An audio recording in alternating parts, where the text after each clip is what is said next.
Audio Jungle.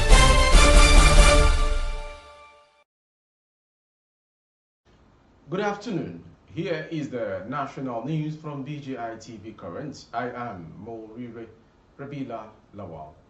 Our YouTube channel is BGI TV Current. Kindly subscribe and click on the notification bell, select option all to access our broadcast. And on Facebook, Bagede Imo with Alawiye Adebayo. Please like and follow the page. The headlines. Tinubu swearing in FG direct security agencies to cordon off Federal Secretariat from May 26th. 2 million vulnerable Nigerians impacted by FG's poverty reduction scheme in 2022, or Shimbajo. National Assembly, we have approved Buhari's $800 million loan request, Ahmed. Court fixes date for judgment on murder of choir mistress, orders by pastor. And on sport, on the 20 World Cup, Flying Eagles Old Force training session in Mendoza. Now the news in detail. The federal government has announced that the Federal Secretariat complexes phases 1, 2, 3, and Ministry of Foreign Affairs will be cordoned off by security operatives from 2 p.m. on Friday, 26 May 2023 to Monday, 29 May 2023 to allow for each free inauguration of the President-elect Bola Ahmed Tinubu on May 29th at Eagle Square. Workers in the Federal Secretariat and visitors have been advised to keep off the Federal Secretariat from 2 p.m. Friday, May 26th to Tuesday, 30th May 2023 when work would resume. This was contained in a circular dated 19th May 2023 and signed by Permanent Secretary, Service Welfare Office, Office of the Head of Service of the Federation, Dr. Ngozi Onwudiwe, addressed to all ministries and agencies of government. The circular reads, as you may be aware, the Presidential Transition Council, PTC, has unveiled the activities marking the 2023 presidential inauguration ceremony. The inauguration parade and swearing-in of the President-elect, Senator Bola Ahmed Tinubu, which is the climax of the program, will take place on Monday, 29th May 2023 at the Eagle Square, Central Business District, Abuja. In line with the security amendment for the event, the Federal Secretariat complexes phases 1, 2, and 3, Ministry of Foreign Affairs, will be cordoned off by security operatives from 2 p.m. on Friday, 26 May 2023 to Monday, 29 May 2023.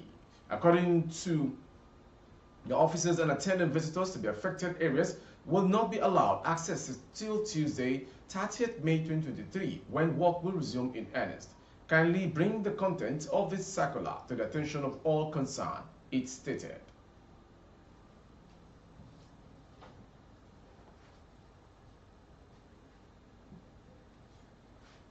And to the next story. President Muhammad Buhari's National Poverty Reduction with Growth Strategy, NPRG's, an initiative aimed at reducing poverty across Nigeria, has impacted on millions of Nigerians, a presidential spokesperson says. The Strengthening Committee of NPRGs is chaired by Vice President Yemi Osinbajo. A media update by Mr. Osinbajo's spokesman, Laulu Akode, on Friday in Abuja, indicated to no fewer than 2 million vulnerable Nigerians were impacted by various projects implemented by the NPRG's Committee for the year 2022. Mr. Akode said millions of Nigerians were impacted in agriculture, rural roads construction, and skills and vocational training in less than a year of operations. A recalled Osinbajo at a meeting with committee members affirmed that the Buhari administration was committed to lifting 100 million Nigerians out of poverty in 10 years. The spokesman said that the vice president had explained that it would not be a business as usual approach, but a very simple, common sense strategy that would deliver the results as the president promised. Findings indeed show that about 1.6 million smallholder farmers were impacted under the agriculture for jobs plan alone, while 13,000 youth have been trained under a technical and vocational education and training program in 6 states. They comprise Lagos, Ogun, Enugu, Gombe, Kaduna, and Nasarawa, while arrangements are underway to provide similar trainings for 2,000 beneficiaries in Edo. Equally, more than 8,000 Nigerians were employed in rural roads construction under the Rural Roads Program, which built 40 rural roads in 120 communities, covering about 57.3 kilometers across the country. Some of the programs that have achieved 100% completion of the 2022 cycle include Agriculture for Food and Jobs Plan, AFJP, and construction of rural roads.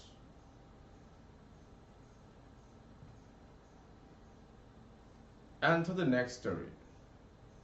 A member House of Representative Committee on Loans, Aid and Debt Management, Abubakar Yunusa Ahmed, says federal lawmakers have approved the $800 million loan request of President Muhammadu Buhari.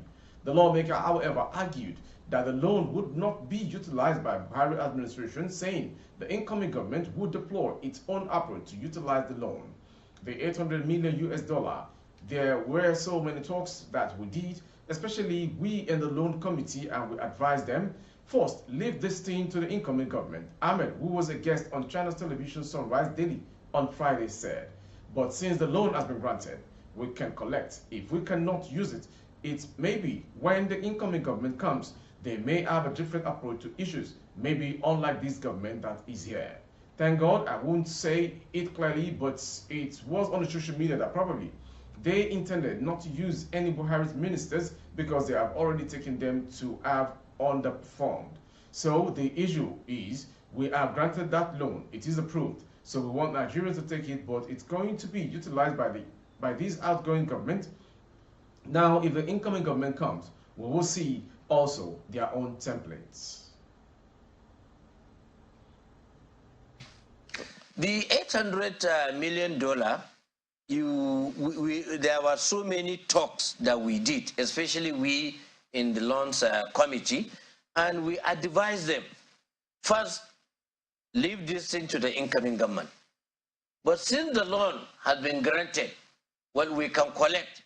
If we cannot use it, maybe the purpose and everything, when the incoming government comes, they may have different approach to issues, maybe unlike this government that is there. Thank God, well, I wouldn't say it clearly, but it was on social media that probably they intended not to use any of Buhari's ministers because they have already rated them to have underperformed. So I'm coming. Yeah. So the issue is, yes, we have granted that loan. It is approved. So we want Nigeria to take it, but it is not going to be utilized by this outgoing government. Now, if the incoming government come, now we will see also their template, which they are writing it. I cannot divorce it out. So, but even that one that I said, I think that they will not use any of Buhari's. A River State High Court sitting in Port Harcourt will on the 5th of June 2023 deliver judgment on the murder case filed by the River State government against the general overseer of a new generation church in Oyubo, local government area of the state, Pastor Chidebere Okorafor. Pastor Okorafor is alleged to have murdered his choir mistress Oluma Nwagba, who he reportedly impregnated. The pastor is also accused of killing the friend of the choir mistress, Chigozie Ezenwa, alongside her daughter. Information report that when the matter, which was initially scheduled for judgment on Friday, was mentioned, the defense counsel filed a motion on notice requesting the court to vacate earlier orders in favor of the prosecution, which foreclosed them from filing their final written address on the matter. Ruling on the motion, the trial judge, Justice S.O. Benson, granted the motion and asked the parties to present and adopt their final written address, which was done accordingly. The judge thereafter adjourned till the 5th of June 2023 for judgment. Operative of the River State Police Command had on 17th of December 2017 arrested Pastor Okorafor following an alarm raised by the husband of Ezenwa, friend to the choir mistress who was killed alongside her daughter. The police had, after parading the suspect, immediately commenced its prosecution before the state government, through the Office of the Ministry of Justice, took over the case. From Anambra State, on the case which we just mentioned, we go to the sports story now. The Flying Eagles of Nigeria had their first training session since arriving in Mendoza on Friday. The Damboso side arrived in the city on Wednesday following a 10-day camping program in Buenos Aires. The 2-hour session was held at the Mendoza Technical Center. The two-time finalists are gearing up for their upcoming and opening game of the 2023 FIFA Under-20 World Cup against debutant Dominican Republic. The Flying Eagles will take on the North Americans at the Estadio Malvinas Argentinas in Mendoza on Sunday. The Eagles will face Italy in the second game in Mendoza before traveling to La Plata for their last group game against Brazil. That story ends the national news this hour from BGI TV Currents. Before we go, some major headlines. Tinubu swearing in. FG directs security agencies to condone off Federal Secretariat from May 26. 2 million vulnerable Nigerians impacted by FG's poverty reduction scheme in 2022. Vice President Oshibajo. National Assembly, we have approved Buhari's $800 million loan request. Ahmed. And on sport, Flying Eagles Old Force training session in Mendoza, Argentina. For more updates of our broadcast on YouTube, our handle is BGI TV Current. Kindly subscribe and click on the notification bell, select option all to access all of our broadcasts. On Facebook, Bagede Imo with Alawiye Adebayo. Please like and follow the page. For advert placement of goods and services, coverage of events and functions, please dial the phone number streaming on your screen for advert placement only. Thank you for watching. I am Maurire Rabila Lawal. Good afternoon. Audio Jungle.